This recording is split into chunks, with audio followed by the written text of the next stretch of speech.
Halo semuanya, Assalamualaikum warahmatullahi wabarakatuh. Balik lagi nih bersama saya Jana Asti, mahasiswa Fakultas Psikologi dari Universitas Bosowa. Nah, gimana nih kabarnya teman-teman semua? Just like before, I hope everything will be fine.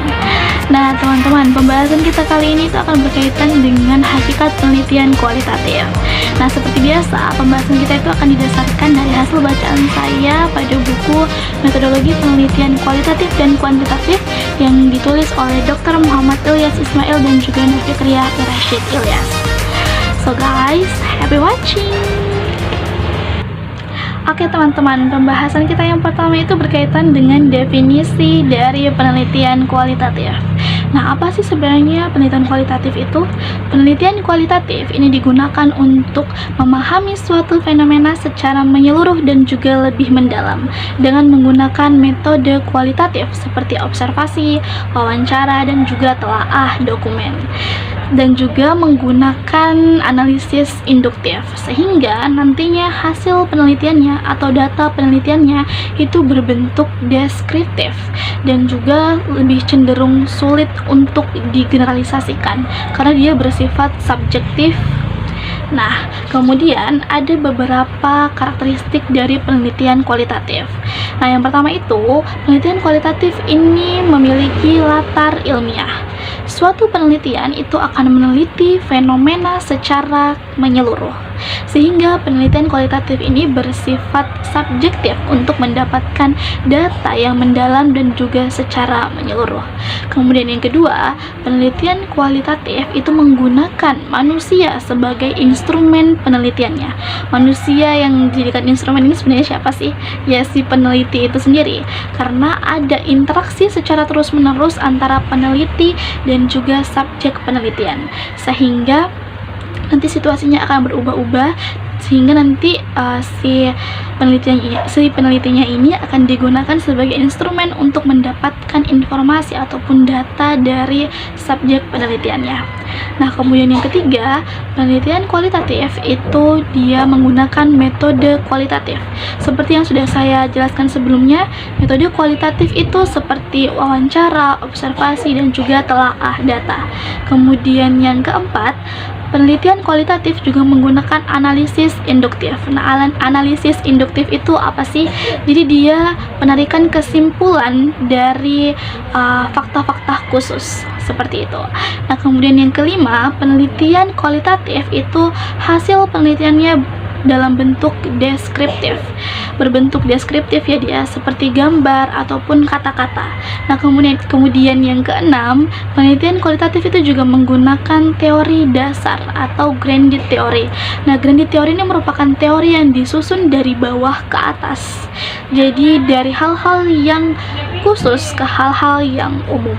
Nah, kemudian yang ketujuh, penelitian kualitatif dia itu memiliki fokus tertentu yang nantinya akan membatasi masalah-masalah lainnya untuk mempengaruhi proses penelitian.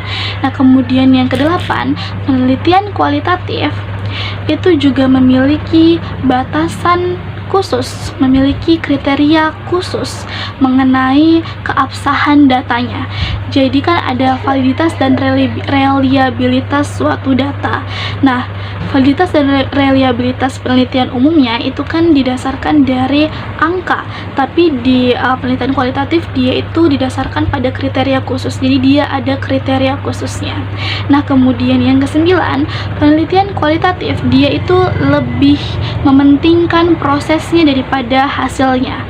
Kemudian yang ke-10, penelitian kualitatif dia itu mempunyai desain penelitian yang bersifat sementara. Kenapa desain penelitiannya itu bersifat sementara? Karena di dalamnya kan ada interaksi antara si peneliti dan juga subjek penelitiannya.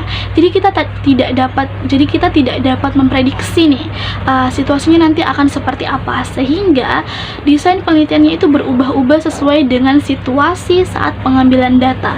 Nah, kemudian yang ke-10, hasil penelitiannya itu perlu untuk dirundingkan bersama dengan subjek penelitian.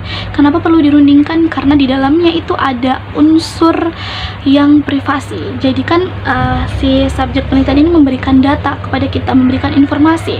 Nah, jadi kita perlu untuk meminta izin kepada subjek apakah informasi yang diberikan itu bersifat privasi atau diperbolehkan untuk dipublikasikan atau tidak, seperti itu. Baik teman-teman, pembahasan kita selanjutnya itu mengenai prosedur penelitian kualitatif. Nah, ada dua tahapan umum dari prosedur penelitian kualitatif, yaitu ada tahap pralapangan dan juga tahap memasuki lapangan. Nah, tahap pralapangan ini dilakukan saat sebelum pengambilan data, sementara tahap memasuki lapangan ini dilakukan saat pengumpulan data. Nah, kita akan bahas satu persatu. Kita bahas dari tahap pralapangan. Di sini ada berbagai macam persiapan yang perlu dilakukan sebelum kita melakukan pengambilan data. Yang pertama, kita perlu untuk menyusun rancangan penelitian, atau kita perlu untuk membuat atau menyusun desain penelitian. Kemudian yang kedua, kita perlu untuk memilih lapangan penelitian atau tempat akan dilakukannya penelitian. Kemudian yang ketiga kita perlu untuk mengurus surat perizinan. Nah, saat kita melakukan penelitian di suatu tempat, kita perlu untuk meminta izin kepada pihak setempat apakah diperbolehkan melakukan penelitian di tempat tersebut atau tidak. Kemudian yang keempat, kita perlu untuk mencari informasi selengkap dan sedetail mungkin tentang lapangan penelitian. Kemudian yang kelima kita perlu untuk mencari informan. Informan itu siapa? Yaitu orang yang akan memberikan informasi mengenai situasi dan juga kondisi dari latar penelitian kita. Kemudian yang keenam kita perlu untuk melakukan persiapan atau menyiapkan perlengkapan penelitian seperti guide observasi dan wawancara, kemudian alat perekam, surat perizinan, dan lain sebagainya. Kemudian yang ketujuh kita perlu untuk menyesuaikan diri dengan budaya dari tempat penelitian, yang seperti kita menggunakan penampilan yang sama seperti mereka, menggunakan bahasa yang sama seperti masyarakat tempat penelitian. Kenapa hal ini perlu dilakukan? Untuk menghindari perselisihan atau suatu masalah tertentu. Jadi kan saat setiap tempat penelitian itu punya budayanya masing-masing. Bisa jadi apa yang kita anggap sederhana atau sepele itu bisa menyinggung mereka, sehingga kita perlu untuk menyesuaikan dan juga beradaptasi dengan budayanya masyarakat tempat penelitian. Nah, kemudian dengan kita berpenampilan dan berbahasa seperti masyarakat tempat penelitian, kita dapat lebih mudah untuk beradaptasi dan juga lebih mudah untuk mengambil data dari tempat tersebut. Kemudian yang kedelapan kita perlu untuk membangun hubungan yang baik dengan subjek penelitian sebelum proses pengambilan data. Kemudian yang kesembilan atau yang terakhir dari tahap pralapangan ini, yaitu kita perlu untuk menentukan batas atau kita perlu untuk menentukan jumlah waktu penelitiannya supaya nanti penelitian itu dapat lebih efektif dan juga lebih maksimal atau tidak memerlukan waktu yang terlalu lama. Kemudian kita masuk ke tahap memasuki lapangan atau tahap proses pengambilan data. Yang pertama yang perlu kita lakukan adalah membangun raport sebelum melakukan pengumpulan data dengan subjek penelitian, yaitu membangun kedekatan. Nah, sesudah adanya kedekatan, kita dapat mengambil data atau langsung melakukan proses wawancara ataupun observasi. Nah, kemudian yang kedua, kita perlu untuk memberitahu atau menyampaikan soal batas waktu penelitian. Nah, kemudian yang ketiga, kita perlu untuk mencatat data penelitiannya atau informasi yang diberikan oleh subjek penelitian. Nah, kemudian yang keempat, kita perlu untuk ada jeda saat proses penelitian dilakukan. Nah, jeda ini dilakukan untuk menghindari adanya kelelahan dan juga kejenuhan. Nah, kemudian yang kelima dan juga terakhir dari tahap pengambilan data adalah melakukan analisis saat proses pengambilan data. Nah, oleh karena itu, desain penelitian kualitatif itu sering berubah-ubah. Kenapa? Karena setelah kita analisis data di lapangan itu ternyata situasinya berbeda dengan rancangan penelitian kita sebelumnya, sehingga desain penelitiannya bisa berubah lagi sesuai dengan situasi penelitiannya saat itu. Pembahasan kita selanjutnya berkaitan dengan strategi analisis data kualitatif. Nah, ada beberapa strategi yang dapat digunakan untuk menganalisis data kualitatif. Yang pertama, itu ada strategi analisis deskriptif atau biasa disebut sebagai desain kualitatif semu. Kenapa semu? Karena di dalam strategi ini masih dipengaruhi oleh budaya kuantitatif. Nah, kemudian yang kedua, itu ada strategi analisis verifikatif yang lebih mengutamakan pengumpulan data sebanyak-banyaknya. Jadi dalam strategi ini, hal yang perlu dilakukan adalah mengumpulkan data sebanyak-banyaknya dengan mengesampingkan teori. Tapi bukan berarti strategi ini tidak menganggap bahwa suatu teori itu penting, tapi pemeran utamanya atau hal yang paling penting dalam strategi ini adalah data penelitiannya. Nah, kemudian yang ketiga itu ada strategi grounded theory. Strategi ini dia berbeda dengan strategi sebelumnya yang masih memasukkan peran teori. Nah, di strategi ini dia tidak memerlukan teori ataupun pengetahuan lainnya karena nantinya strategi ini akan mengembangkan pengetahuan dan teorinya sendiri menggunakan hasil analisis permasalahan dan juga data yang didapatkan di dalam lapangan. Nah, kemudian selain ada strategi analisis data kualitatif, ada juga metode analisis data kualitatif.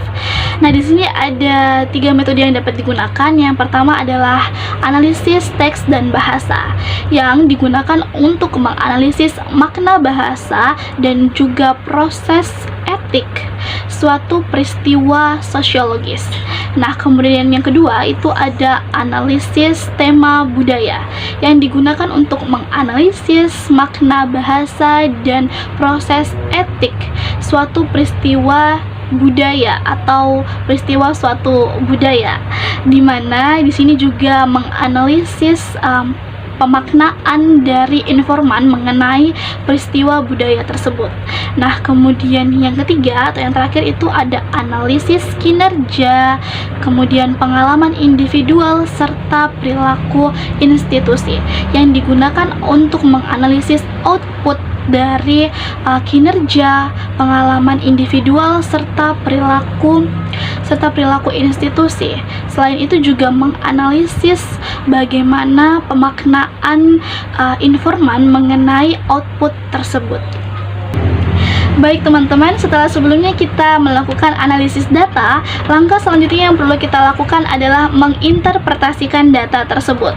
Caranya yaitu dengan meninjau data hasil penelitian menggunakan teori yang relevan dan juga informasi akurat yang diperoleh dari lapangan, sehingga nantinya kita dapat memperoleh makna mendalam mengenai data hasil penelitian yang dilakukan. Nah, setelah membahas mengenai interpretasi data nih, kita akan membahas mengenai penyusunan laporan penelitian kualitatif. Sebenarnya, baik itu penelitian kualitatif ataupun kuantitatif, peraturan penyusunan laporannya itu bergantung pada lembaganya masing-masing. Tapi ada beberapa hal yang sudah pasti ada dalam laporan penelitian kualitatif, seperti rumusan masalah, metodologi penelitian, batasan-batasan penelitian seperti jumlah informannya itu berapa, kemudian lapangan penelitiannya di mana, batas waktu penelitiannya itu kapan, kemudian berapa lama waktu penelitiannya, berapa biaya yang dikeluarkan untuk melakukan penelitian, dan lain sebagainya. Kemudian yang keempat itu yang ada dalam laporan penelitian kualitatif itu ada hasil dan pembahasan, kemudian ada kesimpulan dan juga referensi yang digunakan untuk mendukung penelitian atau proses penelitian kualitatif. Baik teman-teman, itu tadi sedikit pengetahuan yang bisa saya bagikan kepada kalian semua. Quotes of the day: sekecil apapun usahamu, belum tentu hasil yang kamu dapatkan juga akan kecil. Seperti kata pepatah, sedikit demi sedikit jadi bukit. Maka lakukan usaha kecilmu secara konsisten dan kamu akan mendapatkan hasil yang besar. Contohnya seperti konsisten menonton video yang saya buat. So guys, thank you for watching. Sampai jumpa di video selanjutnya. Bye bye.